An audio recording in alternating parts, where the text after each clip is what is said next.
પ્રકાશ, પ્રગતિ અને પવિત્રતા. દીપમાલા ન્યૂઝ. નમસ્કાર.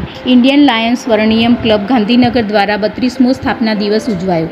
Indian Lions સ્વર્ણિયમ સ્વદેશી રાષ્ટ્રીય સંસ્થાના 32મા સ્થાપના દિવસની ઉજવણી ગાંધીનગર સ્થિત ગ્રીન એપલ હોટલ ખાતે કરવામાં આવી હતી. કાર્યક્રમમાં સંસ્થાના ચીફ પેટર્ન હિતેનભાઈ પંડ્યા, નેશનલ ચેરમેન અક્ષયભાઈ ઠક્કર, નેશનલ સેક્રેટરી તથા બોર્ડ ઓફ ચેરમેન રાધેશ્યામભાઈ યાદવ, આશાબેન પંડ્યા અને અન્ય આગેવાનો ઉપસ્થિત રહ્યા હતા.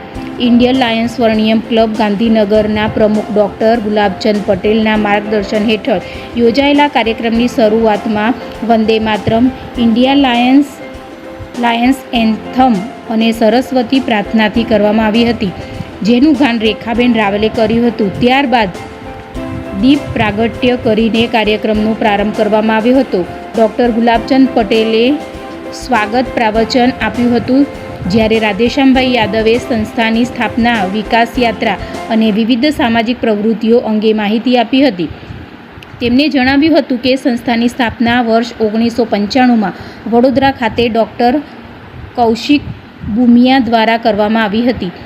હિતેશભાઈ પંડ્યાના નેતૃત્વ હેઠળ સંસ્થાએ વિકાસના નવા આયામો હાંસલ કર્યા છે, જેમાં અક્ષયભાઈ ઠક્કર અને આશાબેન પંડ્યાનું મહત્વપૂર્ણ યોગદાન રહ્યું છે.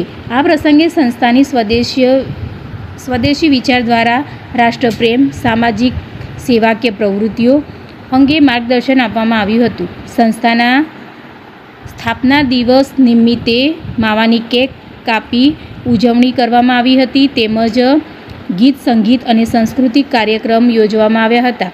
આ કાર્યક્રમના અંતે રાષ્ટ્રીય ગાન બાદ ઉપસ્થિત મહેમાનો અને સભ્યોએ સહભોજનનો આનંદ માણ્યો હતો. સમગ્ર કાર્યક્રમનું સંચાલન ડૉક્ટર દૈવત શુક્લ દ્વારા કરવામાં આવ્યું હતું. વિપુલભાઈ ગજ્જર, દીપમાલા ન્યૂઝ, કલોલ.